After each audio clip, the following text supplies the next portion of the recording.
परम सत्कारयोग सतगुरु जी दी साजी निवाजी गुरु सवारी गुरु प्यारी गुरु खालसा साध संगत जी।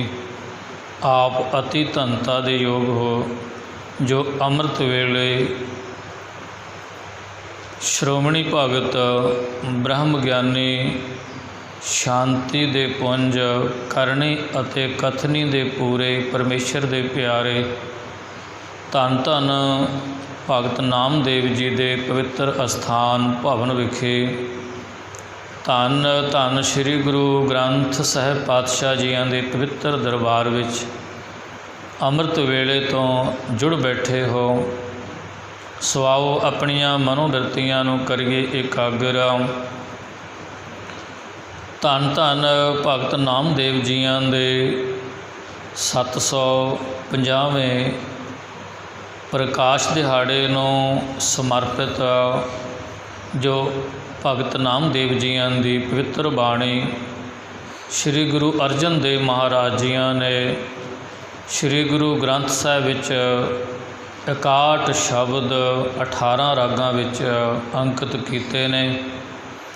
उन्हां पावन पवित्र बचनां दे विचों जो राग सोरठ विच भगत नामदेव जी अपनी मुबारक रसना तो बचन उच्चारण करते ने जो साहिबां दे पवित्र पावन अंग 657 अंग ते पावन शब्द सुभाईमान ने।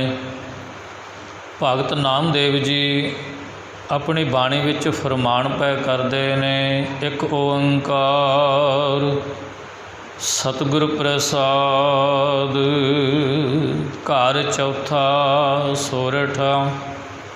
ये पावन बचन भगत नामदेव जियां दी मुबारक रसना तो उच्चारण होए जो राग सोरठ विच इस पावन बचन नूं गाउण दा रागी ਸਿੰਘਾਂ ਨੂੰ सुर ताल दे विच थाट बना के चौथे घर विच गाउण दा उपदेश बख्शिश कीता है। भगत जी फरमान पै करते ने पाड़ पड़ोसन पूछ ले नामा का पह शान शवाई हो। जद परमेश्वर दे प्यारे परमेश्वर दे विच लीन हो जाते ने उस दा रूप बन जाते ने फिर परम पिता परमात्मा वाहिगुरु आप चल के उन्हां दे काज सवारदे ने। चरण शरण गुर एक पैंडा जाए चल सतगुरु कोट पैंडा आगे होए लेत है। परमेश्वर दा प्यारा परमेश्वर वाल एक कदम चल के जावे तो पार ब्रह्म परमेश्वर स्वामी करोड़ां कदमां चल के अपने सिख दे कारज सवारदे ने अपने सेवक प्यारे दे कारज सवारदे ने। इस तरह भगत नामदेव जी जो परमेश्वर दे प्यारे ने पर उन्हां दे सिर उपर जो छत है वो कुल्ली है झोंपड़ी है। एक कख कानियां दी बनाई हुई झुग्गी दे विच निवास रखते ने पर परमेश्वर ने ये विचार कीती कि मेरा प्यारा भगत एक टुटी हुई झुग्गी दे विच निवास रखता है तो परमेश्वर ने अपने प्यारे भगत नूं एक बहुत सोहनी झोंपड़ी बना दिती जो गुप्त रूप हो के भगत नामदेव जी किते गए हुए सन ते जद आउंदियां ने देखा कि इतनी सोहनी छन तैयार है। ये जगह उही है परमेश्वर दे प्यारे सब परमेश्वर दे कौतक जानते ने पर जद ये छन ये सुंदर झोंपड़ी उस दी गवांढण बीबी पड़ोसन ने वेखी तो भगत नामदेव जी नूं आके कहन लगी। भगत जी बयान करते ने पाड़ पड़ोसन पूछ ले नामा। पाड़ गुआंढ दी पड़ोसन पुछदी है ਨਾਮਦੇਵ ਜੀ ਨੂੰ। ਕਾਪੈ ਸ਼ਾਨ ਸ਼ਵਾਈ ਹੋ, ਐ ਨਾਮਦੇਵ ਇੰਨੀ ਸੁੰਦਰ ਛੰਨ ਤੂੰ ਕਿਹੜੇ ਮਿਸਤਰੀ ਤੋਂ, ਕਿਹੜੇ ਤਰਖਾਣ ਤੋਂ ਬਣਾਈ ਹੈ। ਤਉ ਪੈ ਦੁਗਣੀ ਮਜੂਰੀ ਦੇਹੋ, ਮੌਕੋ ਬੇਡੀ ਦੇਹੋ ਬਤਾਈ ਹੋ। ਇਹ ਪਾਵਨ ਬਚਨ ਮਰਾਠੀ ਭਾਸ਼ਾ ਦੇ ਵਿੱਚ ਭਗਤ ਨਾਮਦੇਵ ਜੀ ਨੇ ਉਚਾਰਨ ਕੀਤੇ ਨੇ, ਕਿਉਂਕਿ ਆਪ ਦਾ ਜਨਮ ਮਹਾਰਾਸ਼ਟਰ ਦੇ ਵਿੱਚ ਉਹਨਾਂ ਦਾ ਜਨਮ ਹੋਇਆ ਹੈ। ਉੱਥੋਂ ਦੀ ਜੋ ਉਸ ਸਮੇਂ ਦੀ ਭਾਸ਼ਾ ਸੀ, ਉਸ ਨੂੰ ਅੱਜ ਦੇ ਸਮੇਂ ਦੇ ਵਿੱਚ ਪੜ੍ਹਨਾ, ਸਮਝਣਾ ਅਤੇ ਮਨ ਹਿਰਦੇ ਵਿੱਚ ਵਸਾਉਣਾ ਬੜਾ ਕਠਿਨ ਹੈ। ਸੋ ਆਪ ਸੰਗਤਾਂ ਦੇ ਨਾਲ ਗੁਰਮੁਖੀ ਭਾਸ਼ਾ ਦੇ ਵਿੱਚ ਜੋ ਗੁਰੂ ਸਾਹਿਬ ਜੀ ਨੇ ਉਤਾਰਾ ਕੀਤਾ ਹੈ, ਸੰਗਤਾਂ ਦੇ ਨਾਲ ਵਿਚਾਰ ਹੋ ਰਹੀ ਹੈ, ਜੋ ਬੜਾ ਹੀ ਸਰਲ ਸਤਿਗੁਰੂ ਜੀ ਨੇ ਕਰ ਦਿੱਤਾ ਹੈ, ਜੋ ਕਿ ਮੇਰੇ ਸਿੱਖ ਸੰਗਤ ਸਤਿਗੁਰੂ ਜੀ ਕਹਿੰਦੇ ਨੇ ਕਿ ਉਹਨਾਂ ਨੂੰ ਸਮਝਣੇ ਅਤੇ ਮਨ ਹਿਰਦੇ ਵਿੱਚ ਵਸਾਉਣੇ ਬਚਨ ਸੌਖੇ ਹੋ ਜਾਣ। ਤਉ ਪੈ ਦੁਗਣੀ ਮਜੂਰੀ ਦੇਹੋ, ਭਗਤ ਨਾਮਦੇਵ ਜੀ ਨੂੰ ਉਹ ਗੁਆਂਢਣ ਬੀਬੀ ਕਹਿਣ ਲੱਗੀ, ਮੈਂ ਤੇਰੇ ਨਾਲੋਂ ਵੀ ਦੁੱਗਣੀ ਮਜ਼ਦੂਰੀ, ਉਸ ਨੂੰ ਮਜ਼ਦੂਰੀ, ਉਸ ਦੀ ਮਿਹਨਤ ਦੁੱਗਣੀ ਦੇ ਦੇਵਾਂਗੀ। ਅਤੇ ਨਾਮਦੇਵ ਮੈਨੂੰ ਉਹ ਬੇਡੀ, ਉਹ ਤਰਖਾਣ, ਉਹ ਮਿਸਤਰੀ ਦੱਸ ਦੇ, ਮੈਨੂੰ ਬਤਾ ਦੇ। ਰੀ ਬਾਈ ਬੇਡੀ ਦੇਣ ਨ ਜਾਈ। ਰੀ ਸ਼ਬਦ ਇਸਤਰੀ ਲਿੰਗ ਹੈ, ਜੋ ਮਰਾਠੀ ਭਾਸ਼ਾ ਵਿੱਚ ਬੋਲਿਆ ਜਾਂਦਾ ਹੈ। ਅਤੇ ਬਾਈ, ਜਿਸ ਤਰ੍ਹਾਂ ਆਪਾਂ ਔਰਤ ਨੂੰ ਕੌਰ ਕਹਿ ਕੇ ਬੁਲਾਉਂਦੇ ਹਾਂ, ਇਸੇ ਤਰ੍ਹਾਂ ਮਹਾਰਾਸ਼ਟਰ ਦੇ ਵਿੱਚ ਔਰਤ ਨੂੰ, ਬੀਬੀ ਨੂੰ ਬਾਈ ਕਹਿ ਕੇ ਬੁਲਾਇਆ ਜਾਂਦਾ ਹੈ। ਅਤੇ ਭਗਤ ਨਾਮਦੇਵ ਜੀ ਕਹਿੰਦੇ, ਰੀ ਬਾਈ ਬੇਡੀ ਦੇਣ ਨ ਜਾਈ। ਹੇ ਮਾਈ, ਹੇ ਭੈਣ, ਰੀ ਬਾਈ ਬੇਡੀ ਦੇਣ ਨਾ ਜਾਈ। ਹੇ ਮੇਰੀ ਭੈਣ, ਮੈਂ ਉਹ ਬੇਡੀ ਤੁਹਾਨੂੰ ਦੱਸ ਨਹੀਂ ਸਕਦਾ, ਉਸ ਦਾ ਵਜੂਦ ਨਹੀਂ ਦੱਸ ਸਕਦਾ, ਉਸ ਦਾ ਚਿਹਰਾ ਨਹੀਂ ਤੁਹਾਨੂੰ ਦੱਸ ਸਕਦਾ, ਮੈਂ ਉਹਦੇ ਬਾਰੇ ਤੁਹਾਨੂੰ ਕੁਝ ਨਹੀਂ ਦੱਸ ਸਕਦਾ। ਦੇਖ ਬੇਡੀ ਰਹਿਓ ਸਮਾਈ। ਜਿਨ੍ਹਾਂ ਨੂੰ ਸੋਝੀ ਬਖਸ਼ਿਸ਼ ਹੋ ਜਾਵੇ, ਜਿਨ੍ਹਾਂ ਨੂੰ ਉਹ ਪਰਮ ਪਿਤਾ ਪਰਮਾਤਮਾ ਨੇਤਰਾਂ ਦੇ ਵਿੱਚ ਬਖਸ਼ਿਸ਼ ਕਰ ਦੇਵੇ, ਅਤੇ ਉਹ ਬੇਡੀ ਜਿਸ ਨੇ ਇਹ ਛੰਨ ਬਣਾਈ ਹੈ, ਦੇਖ ਬੇਡੀ ਰਹਿਓ ਸਮਾਈ, ਉਸ ਨੂੰ ਜਿੱਥੇ ਵੀ ਦੇਖੀਏ ਉੱਥੇ ਹੀ ਉਸਦੇ ਦਰਸ਼ਨ ਹੋ ਜਾਂਦੇ ਨੇ। ਹੇ ਮਾਈ, ਇਹ ਤੇਰੇ 'ਤੇ ਵੀ ਬਖਸ਼ਿਸ਼ ਹੋ ਸਕਦੀ ਹੈ। ਉਹ ਬੇਡੀ, ਉਹ ਤਰਖਾਣ ਮਿਸਤਰੀ ਜਿਸ ਨੇ ਇਹ ਛੰਨ ਬਣਾਈ ਹੈ, ਇਹ ਸੁੰਦਰ ਮੇਰੀ ਝੌਂਪੜੀ ਬਣਾਈ ਹੈ, ਉਹ ਤਾਂ ਹਰ ਥਾਂ ਵਿਆਪਕ ਹੈ। ਹਮਾਰੇ ਬੇਡੀ ਪ੍ਰਾਣ ਆਧਾਰਾ, ਉਹ ਤਾਂ ਮੇਰੇ ਪ੍ਰਾਣਾਂ ਦਾ ਰਖਵਾਲਾ ਹੈ, ਮੇਰੇ ਪ੍ਰਾਣਾਂ ਦਾ ਆਧਾਰ ਹੈ, ਮੇਰਾ ਜੀਵਨ ਉਸ ਦੇ ਨਾਲ ਚੱਲ ਰਿਹਾ ਹੈ। ਰਹਾਉ। ਵਿਸਰਾਮ ਦਿੰਦੇ ਭਗਤ ਨਾਮਦੇਵ ਜੀ ਬਚਨ ਉਚਾਰਦੇ ਨੇ, ਬੇਡੀ ਪ੍ਰੀਤ ਮਨਜੂਰੀ ਮੰਗੈ, ਜੋ ਕੋ ਸ਼ਾਨ ਛਵਾਵੈ ਹੋ। ਹੇ ਮਾਈ, ਹੇ ਮੇਰੀ ਭੈਣ, ਬੇਡੀ ਪ੍ਰੀਤ ਮਜ਼ਦੂਰੀ ਮੰਗੇ। ਉਹ ਪਤਾ ਕੈਸੀ ਮਜ਼ਦੂਰੀ ਮੰਗਦੇ ਨੇ, ਉਹ ਪ੍ਰੀਤ ਦੀ ਮਜ਼ਦੂਰੀ ਮੰਗਦੇ ਨੇ। ਉਹ ਤਾਂ ਕਹਿੰਦੇ ਨੇ ਕਿ ਸਵਾਸ ਸਵਾਸ ਮੈਨੂੰ ਚੇਤੇ ਰੱਖ, ਮੈਂ ਤੈਥੋਂ ਹੋਰ ਕੁਝ ਨਹੀਂ ਲੈਣਾ, ਅਤੇ ਤੇਰੇ ਕਾਰਜ ਮੈਂ ਆਪ ਸਵਾਰਾਂਗਾ। ਤੈਨੂੰ ਇਹ ਸੰਸਾਰ ਵਿੱਚ ਮਨੁੱਖਾ ਜਨਮ ਦੇ ਕੇ ਭੇਜਿਆ ਹੈ, ਅਤੇ ਮਾਂ ਦੇ ਗਰਭ ਵਿੱਚ ਉਸ ਪਰਮੇਸ਼ਰ ਨੇ ਰੱਖਿਆ ਕੀਤੀ। ਉਸ ਬੇਡੀ ਨੇ, ਜਿਸ ਬੇਡੀ ਨੇ ਮੇਰੀ ਛੰਨ ਬਣਾਈ ਹੈ, ਉਹ ਬੇਡੀ ਮਾਂ ਦੇ ਗਰਭ ਵਿੱਚ ਵੀ ਰੱਖਿਆ ਕਰਦਾ ਹੈ, ਸੰਸਾਰ ਵਿੱਚ ਵੀ ਪਾਲਣ ਪੋਸ਼ਣ ਕਰਦਾ ਹੈ, ਅਤੇ ਪ੍ਰੀਤ ਦੀ ਮਜ਼ਦੂਰੀ ਮੰਗਦਾ ਹੈ। ਉਹ ਤਾਂ ਕਹਿੰਦਾ ਹੈ ਕਿ ਆਪਣੇ ਮਨ ਦੀ ਪ੍ਰੀਤ, ਸਵਾਸਾਂ ਦੀ ਪ੍ਰੀਤ ਮੇਰੇ ਨਾਲ ਪਾ ਕੇ ਰੱਖੋ, ਮੇਰੇ ਨਾਲ ਪ੍ਰੇਮ ਦੀ ਸਾਂਝ ਬਣਾਓ, ਤੁਹਾਡੇ ਕਾਰਜ ਮੈਂ ਆਪ ਸਵਾਰਾਂਗਾ। ਹੇ ਮਾਈ, ਤੂੰ ਵੀ ਪ੍ਰੀਤੀ ਦੇ ਨਾਲ ਉਸ ਨੂੰ ਯਾਦ ਕਰ। लोग कुटुंब सब ते तोरै, तो आपन बेडी आवै हो। लोग कुटुंब संसार दे जिन्ने भी विषे विकारे ने, विषे विकार ने, सानों विकारां तो टुटना पवेगा।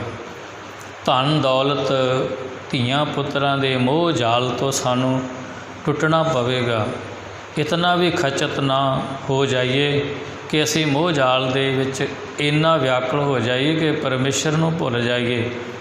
ਧੀਆਂ ਪੁੱਤਰਾਂ ਦੇ ਧਨ ਦੌਲਤ ਦੇ ਵਿੱਚ ਰਹਿੰਦਿਆਂ ਹੋਇਆਂ ਆਪਣੇ ਜੀਵਨ ਨੂੰ ਇਸ ਤਰ੍ਹਾਂ ਸਵਾਰ ਕੇ ਰੱਖੋ ਜਿਸ ਤਰ੍ਹਾਂ ਕਮਲ ਦਾ ਫੁੱਲ ਚਿੱਕੜ ਦੇ ਵਿੱਚ ਉਗਦਾ ਹੈ ਅਤੇ ਚਿੱਕੜ ਦੇ ਵਿੱਚ ਉਹ ਖੁਸ਼ਬੂਆਂ ਵੰਡਦਾ, ਪਰ ਆਪਣੇ ਆਪ ਚਿੱਕੜ ਤੋਂ ਨਿਰਲੇਪ ਰਹਿੰਦਾ ਹੈ, ਨਾਲ ਨਹੀਂ ਲੱਗਣ ਦਿੰਦਾ ਜਲ ਪਾਣੀ ਨੂੰ।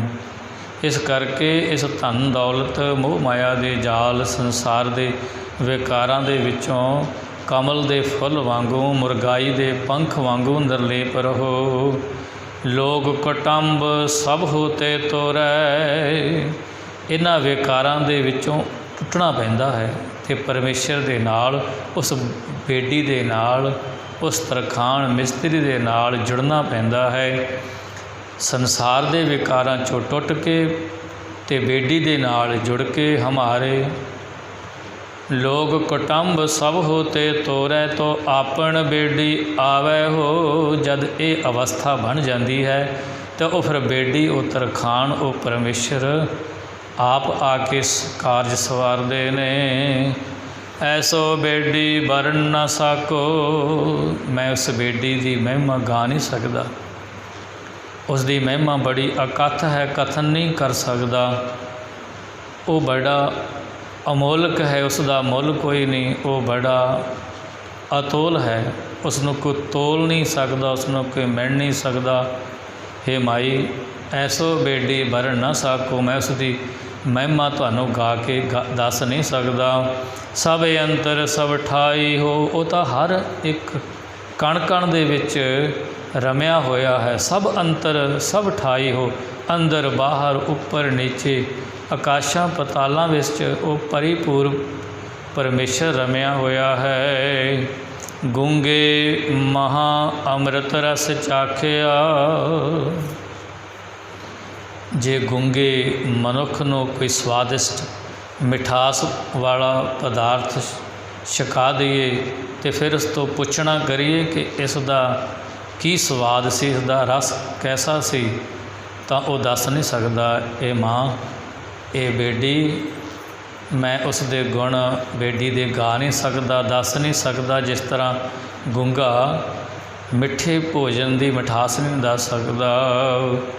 ਪੁੱਛੇ ਕਹਿਣ ਨਾ ਜਾਈ ਹੋ, ਬੇਡੀ ਕੇ ਗੁਣ ਸੁਣਰੀ ਬਾਈ।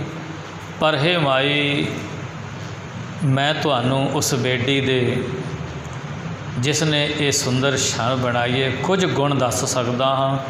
ਜੇ ਤੁਸੀਂ ਜ਼ਿਆਦਾ ਹੀ ਕਰਦੇ ਹੋ, ਜੇ ਪੁੱਛਣ 'ਤੇ ਮੈਨੂੰ ਮਜਬੂਰ ਕਰਦੇ ਹੋ, ਤਾਂ ਕੁਝ ਗੁਣ ਮੈਂ ਉਹਦੇ ਦੱਸ ਸਕਦਾ ਹਾਂ। ਭਗਤ ਨਾਮਦੇਵ ਜੀ ਪਰਮੇਸ਼ਰ ਦੇ 2-4 ਗੁਣ ਉਸ ਗਵਾਂਢਣ ਬੀਬੀ ਨੂੰ ਦੱਸ ਰਹੇ ਨੇ। ਬੇਡੀ ਕੇ ਗੁਣ ਸੁਣ ਰੀ ਬਾਈ, ਕਹਿੰਦੀ ਲੈ ਮਾਂ, ਲੈ ਭੈਣ ਸੁਣ। ਜਲਦ ਬਾਂਧ ਧਰੂ ਥਾਪਿਓ ਹੋ, ਜਲਦ ਸਮੁੰਦਰ, ਬਾਂਧ ਸਮੁੰਦਰ ਦੇ ਉੱਤੇ ਪੁਲ ਬੰਨ੍ਹ ਕੇ ਅਤੇ ਲੰਕਾ ਵਿੱਚ ਜਾਣ ਵਾਸਤੇ ਰਸਤਾ ਬਣਾਉਣ ਵਾਲਾ ਉਹ ਬੇਡੀ ਹੈ ਜਿਸ ਨੇ ਸਮੁੰਦਰ ਦੇ ਉੱਤੇ ਪੁਲ ਬਣਾਇਆ ਸੀ। ਅਤੇ ਦਵਾਰਕਾ ਨਗਰੀ ਵੀ ਉਸ ਦੀ ਬਣਾਈ ਹੋਈ ਹੈ। ਹੇ ਮਾਈ, ਤੂੰ ਉਸ ਦੇ ਗੁਣ ਸੁਣ। ਜਲਦ ਬਾਂਧ ਧਰੂ ਥਾਪਿਓ ਹੋ, ਅਤੇ ਧਰੂ 'ਤੇ ਕਿਰਪਾ ਕੀਤੀ ਅਤੇ ਉਸ ਨੂੰ ਵੀ ਉਸ ਨੇ ਆਪਣੇ ਗੁਣ ਬਖਸ਼ਿਸ਼ ਕੀਤੇ ਅਤੇ ਅੱਜ ਸੰਸਾਰ ਦੇ ਲੋਕ ਧਰੂ ਦਾ ਵੀ ਸਤਿਕਾਰ ਕਰਦੇ ਨੇ। ਇਸ ਕਰਕੇ ਐਸੇ ਗੁਣਾਂ ਦਾ ਉਹ ਮਾਲਕ ਹੈ। ਨਾਮੇ ਕੇ ਸੁਆਮੀ ਸੀ ਬਹੋਰੀ, ਇਹ ਮਾਤਾ ਨਾਮਦੇਵ ਦਾ ਉਹ ਸੁਆਮੀ ਬੜਾ ਵਿਸ਼ਾਲ ਹੈ, ਉਸ ਦੀ ਜੋ ਵਡਿਆਈ ਬੜੀ ਅਕਥ ਹੈ। ਸੀ ਬਹੋਰੀ, ਸੀ ਸੀਤਾ ਨੂੰ ਕਿਹਾ ਗਿਆ ਹੈ, ਬਹੋਰੀ ਵਾਪਸ ਲੈ ਕੇ ਆਂਦੀ। ਸੀਤਾ ਨੂੰ ਲੰਕਾ ਦੇ ਵਿੱਚੋਂ ਵਾਪਸ ਲਿਆਉਣ ਵਾਲਾ ਉਹ ਮੇਰਾ ਬੇਟੀ ਹੈ। ਲੰਕ ਭਭੀਖਣ ਆਪਿਓ ਹੋ, ਅਤੇ ਉਹ ਲੰਕਾ ਦੇ ਰਾਜੇ ਤੋਂ ਰਾਜ ਖੋਹ ਕੇ ਉਸ ਨੂੰ ਮਾਰ ਕੇ ਅਤੇ ਭਭੀਖਣ ਨੂੰ ਰਾਜ ਦੇਣ ਵਾਲਾ ਉਹ ਮੇਰਾ ਬੇਟੀ ਹੈ। ਸੋ ਇਹ ਉਸ ਦੇ ਗੁਣ ਨੇ। ਸੋ ਉਸ ਬੇਟੀ, ਉਸ ਤਰਖਾਣ ਨੂੰ ਮਨ ਹਿਰਦੇ ਵਿੱਚ ਯਾਦ ਕਰ, ਤੇਰੇ ਕਾਰਜ ਵੀ ਉਹ ਸਵਾਰੇਗਾ। ਸੋ ਇਹ ਪਾਵਨ ਬਚਨ ਭਗਤ ਨਾਮਦੇਵ ਜੀਆਂ ਦੇ ਆਪ ਸੰਗਤਾਂ ਨੇ ਸਰਵਣ ਕੀਤੇ ਨੇ।